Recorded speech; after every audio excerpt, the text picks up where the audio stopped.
오늘은 죄로 인한 인류의 변천사, 죄로 인한 인류의 변천사이란 제목으로 말씀을 나눕니다. 이제 새로운 세상, 새로운 세계가 출발이 됐어요. 일단 노아의 8 식구입니다. 이들로부터 이제 인류가 생겨난 거예요. 그런데 노아의 세 아들, 이제 셈, 함, 야벳으로부터 세 종류의 그 사람들이 만들어집니다. 오늘날 우리가 이 피부색으로도 알 수 있듯이 황인종이 있고 또 백인종이 있고 흑인종이 있어요. 이렇게 크게 셋으로 구분이 됩니다. 이거는 뚜렷하게 그렇게 모양이 다르고 또 그 사는 지역이 달라요. 황인종은 이제 주로 아시아, 본래는 이제 시베리아 쪽과 이 아메리카 쪽까지 다 황인종이었어요. 근데 그 후에 이제 그 백인종이 시베리아를 정복하고 아메리카를 정복해서 지금 변천이 온 거예요. 그리고 이제 유럽 쪽이 바로 백인종들이 거주하고 또 아프리카 쪽이 흑인종이 거주합니다. 그러니까 지역과 인종이 이렇게 다 나눠져 있는 것을 우리가 현재 현상으로만 봐도 알아요. 근데 그렇게 된 원인이 이제 오늘 본문에 나온다 그 말이에요. 그게 바로 이제 죄의 문제입니다. 결국 인간의 삶과 인류의 그 변천은 다 죄로부터 오고 있어요. 죄가 없었으면 에덴 동산에서 나올 리도 없고, 죄로부터 결국은 인류사의 모든 것이 다 그렇게 흐르고 있는 겁니다. 하나님 일방적으로 그러는 게 아니에요. 죄의 결과로 이렇게 오고 있다 하는 걸 우리가 알아야 돼요.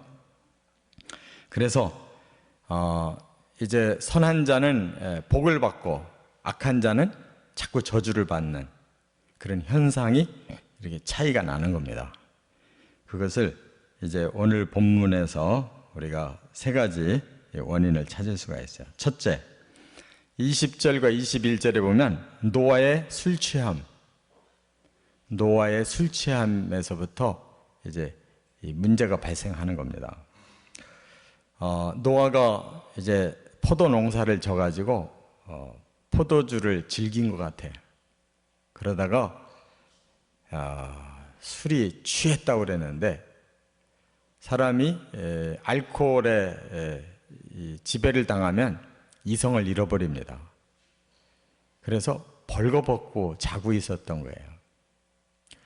그러면 이것을 그냥 간단한 실수로만 볼 수 있느냐? 아닙니다. 그러니까 노아가 어떤 사람이에요? 당대 의인이었고 완전했고 하나님이 그를 아주 귀하게 여기셔서 새 인류의 시조로 삼은 사람인데 우리 보통 사람만도 못하잖아요. 여러분들 그렇게 술 취해서 벌거벗고 막 그렇게 수치를 드러낸 적이 있어요? 보통 사람들도 그런 게 없는 거예요. 그것은 뭘 말하느냐? 많이 흐트러진 거예요. 점점 이 술은 먹기 시작하면 점점 이 지배를 당하게 돼 있어요. 에베소서 5장 18절에 뭐라고 그랬어요? 술 취하지 말라. 이는 방탕한 것이니 그랬잖아요. 그러니까 누가 하루아침에 금방 확 방탕한 사람이 어디 있어요? 서서히 거기에 빠져들면 방탕하는 거예요. 알코올에 서서히 빠져들고 또 마약에 서서히 빠져들고 오락에 서서히 빠져들고 성의 쾌락에 서서히 빠져들고 이러면 사람이 자기도 모르게 아무리 경건하고 아무리 훌륭해도 그 지배를 받게 되면 변하는 거예요. 어쩔 수가 없어요. 그게 바로 사람의 죄성이고 불완전함입니다. 여기에 열애되는 사람이 없다는 걸 알아야 돼. 그러니까 첫 번 조상부터 벌써 하자가 드러나고 있는 거예요. 그 문제는 계속 인류사에 따라가고 있다 하는 걸 우리가 깨달아야 돼요. 그렇기 때문에 결국은 우리 개개인이 방심하지 않도록 항상 경건을 힘써야 되는 거예요. 그래서 하나님을 항상 바라봐야 되는데 바라볼 수 있는 방법이 이 말씀밖에 없어요. 말씀에 계시된 그 하나님의 그 진리를 계속 날마다 추구해야 우리가 방심하지 않고 방탕하지 않는 거지, 제 아무리 훌륭해도 자기 마음 자기가 다스리지 못하는 거예요.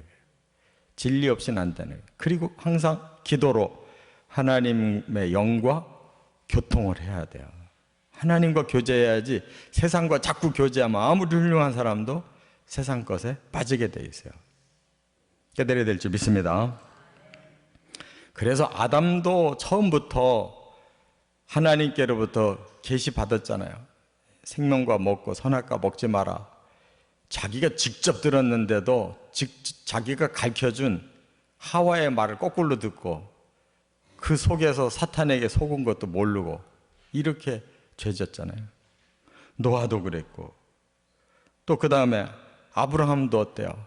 아브라함도 자기가 애굽에 일부러 내려가 놓고 거기서 목숨이 위협을 느끼니까 부인을 누이 동생이라고 아예 처음부터 속이고, 상황이 그러니까 아내를 내주고 그러잖아요. 모세도 40년 잘 이끌어 가놓고 마지막에 자기의 혈기를 다스리지 못하잖아요. 가나안 땅 못 들어가잖아요. 다윗도 그렇게 성군으로 나라를 가장 잘 다스린 사람이지만 자기 정욕을 못 이겼잖아요. 그래서 죄에 죄로 들어가고 마지막에 자기 명예욕을 못 이겨서 전국에 인구조사 시켰다가 하나님 앞에 마지막에 또 맞잖아요. 이 세상에 열애된 사람 하나도 없었다는 거 깨닫고 경건을 힘써야 될 줄 믿습니다. 두 번째는 22절 23절에 보면 함의 불경과 셈과 야벳의 공경을 볼 수가 있어요. 함의 불경, 이제 이 모습을 함이 보게 된 거예요. 그러면 보통 우리 같으면 자식된 도리를 어떻게 하겠어요? 아버지가 술 때문에 저렇게 취해서 이성을 잃고 저렇게 수치스러운 모습을 보였구나 그러면 똑바로 된 놈이면 아버지의 수치를 감춰줘야지. 그렇잖아요? 그런데 함이 그거를 보고서 나가서 형제들에게 그걸 알렸다고 그랬어요. 그런데 그 중에 두 단어가 아주 질이 안 좋은 행동을 했다는 거예요. 봤다라는 그 단어가 와야르라고 그랬는데 이 히브리어 와야르는 보고 즐겼다는 뜻이에요. 그러니까 그냥 힐끗 보고 마음에 이렇게 아이고 이거 큰일 났구나 하고 자기가 오히려 아버지의 수치를 감추려고 하는 그런 눈길을 봤어야 되는데 이놈은 아버지의 그 하자에 대해서 말하자면 조롱하듯이 비웃듯이 이렇게 쳐다봤다는 거예요. 그러니까 자기가 판단을 하고 우리 아버지도 별 볼 일 없는 사람이구나 이렇게 하대했다 그런 뜻이에요. 와야르는 그 다음에 형제들에게 알렸다 그랬는데 이 알리다라는 말이 나가드라고 그러는데 이게 고발했다는 뜻이에요. 누설했다. 그러니까 떠벌린 거예요. 일부러 떠벌린 거예요. 아버지를 하대하는 발언을 일부러 한 거예요. 야, 우리 아버지가 이러더라. 비난하고 뒤에서 욕한 거죠. 수치를 드러내버린 거예요. 이것이 바로 문제였어요. 그러니까 함의 마음에 이미 다른 형제보다도 이 죄성이 강한 거예요. 가인과 같은 그런 죄성이 강한 거예요. 그러니까 사탄이 그런 사람들에게 붙는 거예요. 그러니까 우리 자신이 우리를 잘 다스리지 못하면 그 죄의 야성이 확 드러나 있고 그런 사람에게는 사탄이 바로 사로잡아요. 그렇기 때문에 그 아들 넷이 있는데 그 중에서도 또 막내 가나안이 아주 질이 더 나빠지네. 그 아들 중에 가나안이라는 아들이 질이 더 나빠. 바로 그렇게 또 악의 그 계보가 흐르고 있는 걸 우리가 여기서 깨닫게 돼요. 그런데 반대로 셈과 야벳은 어떻게 태도를 취했어요? 그 소리를 듣고 황급히 들어와서 아버지를 덮어드렸다는 거예요. 그리고 하체를 일부러 보지 않았다 그랬어요. 그 말은 뭐예요? 아버지에 대한 존경심을 그대로 가지고 그 권위를 그대로 세워드리고 그렇게 했다는 거예요. 그러면 이건 단순한 도덕심이 아니냐? 한쪽은 좀 도덕심이 부족하고 한쪽은 도덕심이 높은 거 아니냐 이렇게 볼 수 있지만 하나님의 눈으로 볼 땐 그것만이 아니라는 거예요. 거기에 하나님이 주신 그러한 그 말씀을 순종하고자 하는 그런 신앙심과 또 하나님의 말씀을 또 함부로 생각하고 거역하는 이런 불신이 거기에 함께 섞여 있다는 것을 하나님 보셨다 그 말이에요. 그러니까 우리도 알 수 있잖아요. 대개 보면 믿음이 좋고 경건한 사람은 도덕심도 아주 높아요. 그러나 불경건한 사람들, 하나님 앞에 반항하고 안 믿으려고 하는 그런 사람들 마음의 다수가 부도덕심이 강해요. 그러니까 하나님은 종합적으로 보시는 거예요. 바로 거기에서 사람은 두 종류로 나눠진다는 것을 우리가 깨닫게 됩니다. 끝으로 이제 세 번째는 24절부터 29절에 보면 노아의 예언을 우리가 이제 알 수가 있는데 노아가 잠에서 깨어나서 모든 상황을 이제 나중에 알았어요. 그리고 나서 예언을 하는데 이게 언뜻 우리가 생각하면 노아가 자기가 기분 나빠서 화풀이 하는 것으로 느껴지잖아요. 막 자식을 뭐 한쪽은 저주하고 한쪽은 막 축복하고 하는 것 같은데 그것도 아니라는 거예요.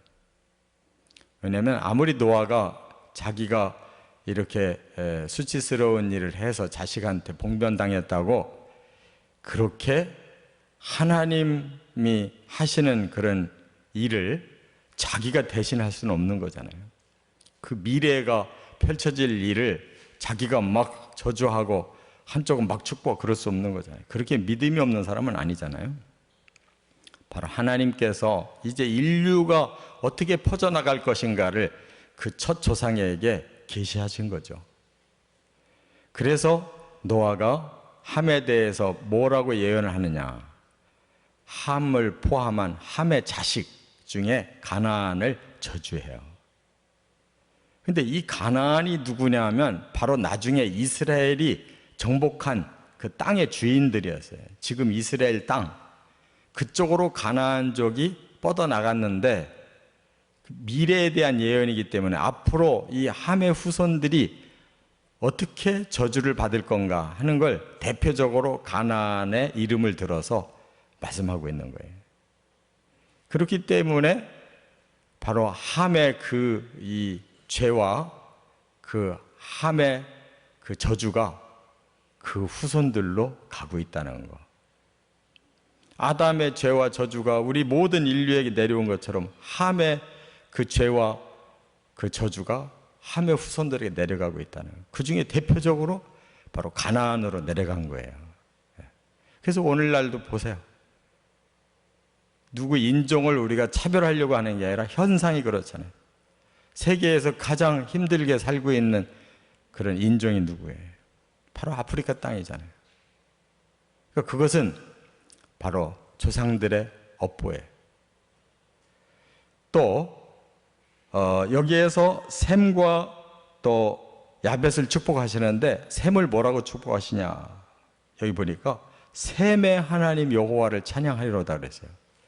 그러니까 앞으로 하나님이 셈의 후손을 쓰신다는 거예요. 그게 바로 그대로 적중하는 것이 셈의 후손 중에서 아브라함이 나오고 이스라엘이 나온 거예요. 그러니까 하나님은 셈을 통해서 인류사에 개입하시고 역사를 진행해 나가신다는 말이 성취돼요. 그리고 함은 가나안은 셈의 종이 될 것이다. 나중에 바로 이스라엘이 가나안족을 정복해버리고 그 땅을 이스라엘 나라로 삼잖아요. 야벳은 또 더 축복을 해요. 야벳은 창대해질 것이다. 그러니까 야벳은 점점 커질 것이라는 거예요. 그리고 셈의 장막에 거할 것이다 그랬어요. 그러니까 셈을 축복했는데 야벳은 그 위에도 더 축복을 했어요. 더 창대해지고 셈의 장막에 셈의 복까지 그가 같이 누릴 거다 이렇게 말씀했는데, 바로 오늘날 유럽인들이 바로 이스라엘의 그 축복을 자기들이 다 이어받아서 거기서부터 기독교가 세계로 퍼지고, 또 바로 아메리카나 시베리아 이 아시아 땅 그게 다 유럽인들이 다 차지해 버렸어요. 요즘 소련의 시베리아 그 큰 땅이 다 유럽 사람들, 아메리카 남북 그 큰 땅이 다 유럽 사람들이 차지했죠. 그러니까 성경은 그대로 되어졌어요. 그러면 하나님이 일방적으로 선포해서 그렇게 됐느냐? 그게 아니에요. 여기서 우리가 반드시 알아야 돼. 예정론을 알아야 되는데, 하나님은 예견을 먼저 하시는 거예요. 인류가 어떻게 사람들이 선택하고 어떻게 그들이 진행하는지를 하나님 보시고 거기에 대한 예고를 하시는 거예요. 그렇기 때문에 사람이 로봇처럼 하나님이 선포하는 대로 이 사람은 복의 운명, 저 사람은 저주의 운명으로 가는 게 아닙니다. 그것을 사람들이 선택하고 가는 걸 하나님이 미리 내다보시는 것뿐이에요. 우리 할 탓이에요. 깨달으시기 바랍니다. 그래서 우리는 이 죄로 인한 변천의 역사, 이거를 바로잡아야 돼요. 죄를 바로잡아야 우리의 생애와 우리 후손과 미래가 바로잡히는 거예요. 그것을 하나님은 계속 성경에서 계시하고 있어요. 그래서 아브라함 같은 사람, 그의 후손이 축복의 그런 역사로 바뀌는 거, 하나님은 아브라함 때문에 이스라엘을 끝까지 축복하셔요. 지금 이스라엘이 다시 재응되는 거, 그 언약이 오고 있기 때문인 거예요. 깨닫고 우리도 하나님의 의도하신 방향대로 순종해 나가시길 주의 이름으로 축원합니다.